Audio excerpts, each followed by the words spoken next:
ዮዲት ጉዲት ማን ናት? ዮዲት ወይም ጉዲት የቤተ እስራኤሎች ንጉሥ የነበረው የጌዲዮን ልጅ ነበረች። የተወለደችው በጎንደር ክፍለ ሀገር በሰሜን አውራጃ በበየዳ ወረዳ ልዩ ስሙ ማጀ ከተባለ ቀበሌ ነበር። አባቷ ጌዲዮን በ858 ዓመተ ምህረት ከአክሱም ክርስቲያን ንጉሥ ከአንበሳ ሰገድ ሕዝብ ናኝ ጋር ተዋግቶ ድል ሆኖ ተማረከ። ከዚያም ሞት ተፈርዶበት ሰቅለው ገደሉት። ልጁ ዮዲት ይህንን እንደሰማች ወደ ቡግና ላስታ ሄዳ የዛግዌ ልጅ ከሆነችው ከመራሪ ልጅ ከእንቆጳዚዮን በግርድና ሥራ ተቀጠረች። ከዚያም በሂደት በቅልጥፍናዋና በጀግንነቷ የእንቆጳዚዮን ጦር አዛዥ ሆነች። ይህ እድገቷንና ዝናዋን የሰሙ የሰሜን፣ የጠለምት፣ የወገራ፣ የወልቃይትና የጠገዴ ቤተ እስራኤላውያን ወገኖቿ እየሄዱ ጦሯን ተቀላቀሉላት። ይህን የሰማው የአክሱሙ አጼ አንበሳ ሰገድ ጦሩን ይዞ ዮዲትን ለመውጋት ወደ ላስታ ዘመተ። ዮዲትም የራሷን ጦር ይዛ ላስታ ከመድረሱ በፊት በለሳ ላይ ልትገጥመው ወደ በለሳ ተጓዘች። የአጼው ጦር ድል የምታደርግበት መላ ወይም ዘዴ ዘየደች። መላውም ይህ ነበር። የላይ በለሳ ሕዝብ በየቤቱ ጠጅ እንዲጥል አዘዘች። የአጼው ሰራዊት በዚያ አካባቢ እንደደረሰ በየቤቱ ሲገባ ጠጅ በጋን ሞልቶ ሲያገኝ ጠጁን በብዛት ጠጣና ሰክሮተኛ። ወዲያውም ዮዲት ሰክሮ የተኛውን ጦር በቀላሉ በቁጥጥር ስር አደረገችው። አጼው ጥቂት የሰራዊቱን አባላት ይዞ ወደ ዳሞት ሸሸ። በዚህ ምክንያት ያ ቦታ መልዛ መላ ይዛ እየተባለ እንዲጠራ ሆነ። ለመሆኑ ስሟ በክፉ የሚዘከረው ዮዲት ወይም ጉዲት ማን ናት? ምን ያህል ውድመት አድርሳለች? የዛሬው የሼልፍ ቲዩብ ዳሰሳችን ነው።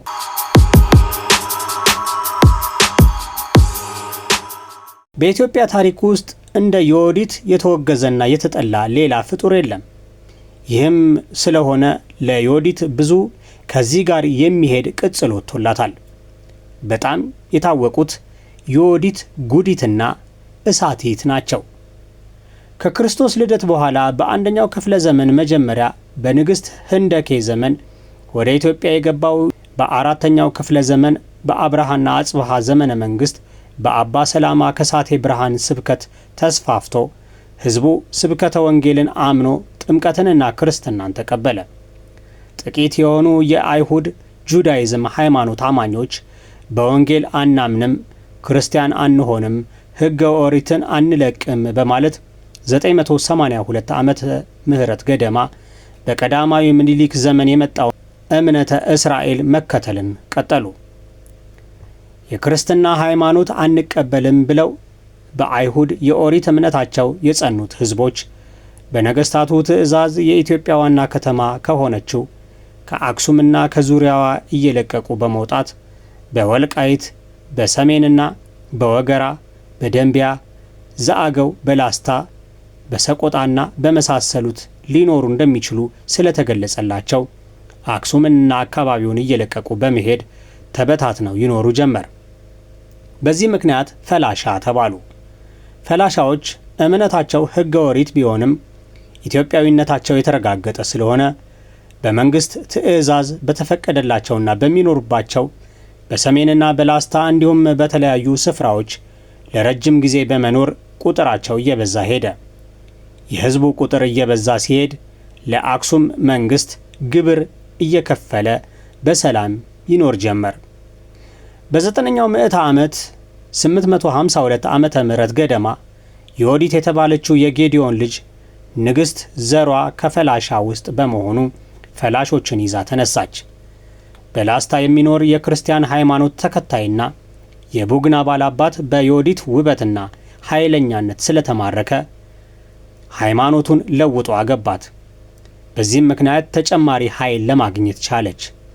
በዚህ ዘመን በአክሱም ዙፋን ላይ የተቀመጠው የንጉሥ ድግናዣን ልጅ አንበሳ ውድም ነበር።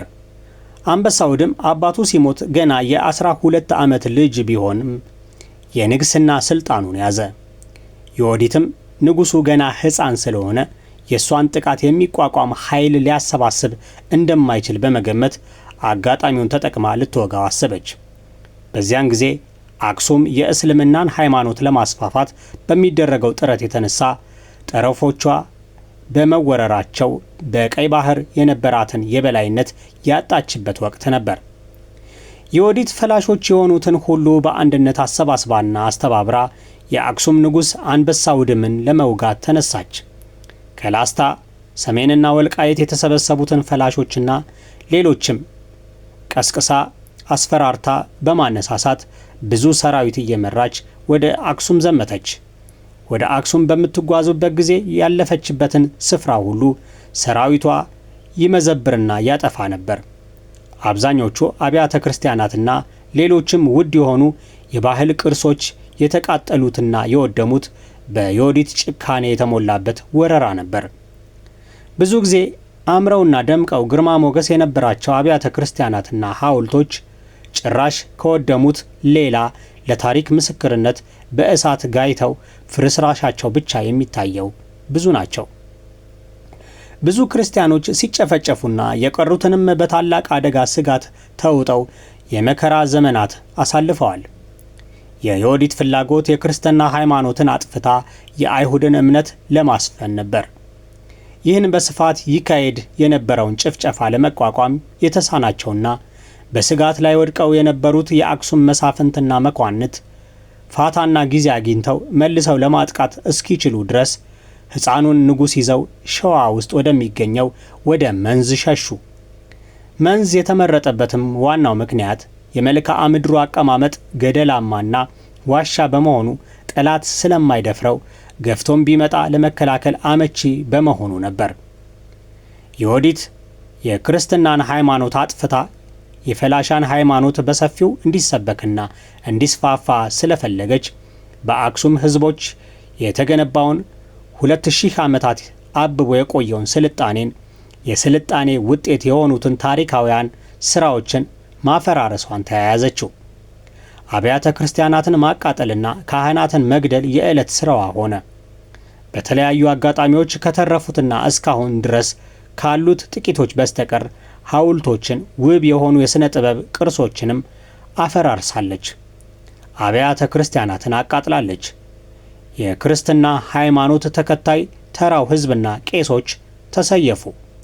የመንግስት ዘርነት የነበራቸው የመሳፍንት ልጆችም መንግስቱን እንዳይቀናቀኑና እንዳይሸፍቱ ሕዝቡንም እንዳያነሳሱ ተብሎ ወደ ደብረ ዳሞ ተራራ እየተወሰዱ በእስር እንዲቀመጡ ይደረግ ነበር።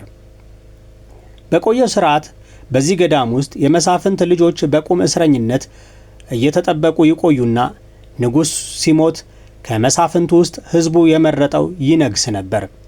በዚህ ምክንያት የተሰበሰቡት 400 የሚሆኑ የመሳፍንት ልጆች በጅምላ አሳረደቻቸው። ዮዲት በፈጸመችው ጭካኔ ሥራና ከፍተኛ ጥረት የተነሳ ተግባራውንና ክፋቷን የሚገልጹ የተለያዩ ቅጥያ ስሞች ተሰጥቷታል።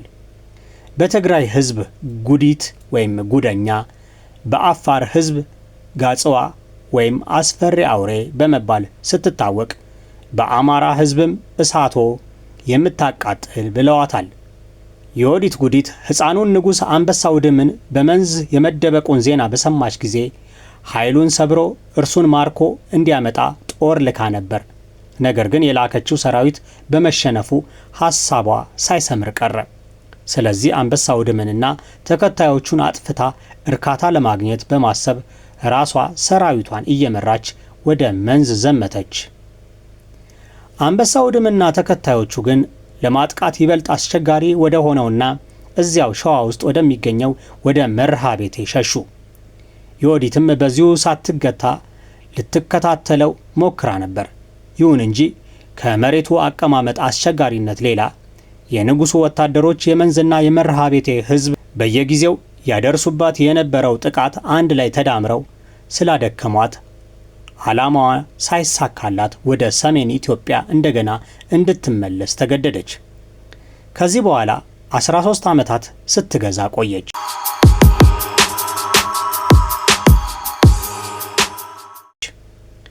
ዮዲት 40 ዓመት ስትገዛ ኢትዮጵያን በውጭ ኃይል አላስደፈረችም። ነገር ግን እልህኛ ስለነበረች ስልጣኗን ካረጋገጠችና ኃይሏን ካጠናከረች በኋላ በመንዝ ተራሮች የተደበቁትን አንበሳውድምና ተከታዮቹን ካላወደመች የመሰረተችው መንግስት ዘላቂ እንደማይሆን ስለገመተች ያለ የሌለ ሰራዊቷን ይዛ ወደ መንዝ ተራሮች ረጅምና አድካሚ ዘመቻ ጀመረች። ነገር ግን መንዝ ሰራዊቷን የገጠመው ከፍተኛ ሰራዊት ሳይሆን የድንጋይ ናዳ ነው። በዚያን ዘመን የመንዝ ሕዝብ አገሩን ላለማስነካት በየመወጣጫውና በየበርበሩ የድንጋይ ናዳ ከምሮ ጠላቱን ይጠባበቅ ነበር። ለዮዲትም የጠበቃት ይህ የናዳ ጦርና ሌላው ደግሞ የመንዝ ሕዝብ ጠላት የሚያጠቃው ሰብሉን ካቃጠለ በኋላ እህሉን ከብቱንም ይዞ የማይደረስበት ዋሻዎች ይደበቅና ጠላቱን ያስርብ ነበር። የዮዲት ጦርም ይህንን ሊቋቋም ባለመቻሉ ብዙ ሰው አለቀባት። ከዚያ ተርፎ የተዳከመውን ጦሯንና ሌሎች በየመንገዱ እያጠቁ አመናምነውባት እሷም አክሱም ሳትደርስ አዲቃዊ የሚባል ቦታ ሞተች። መቃብሯም ከውቅሮ ከተማ በታች የድንጋይ ምልክት ተቀምጦበት ይገኛል። አበቃን። ሰላም።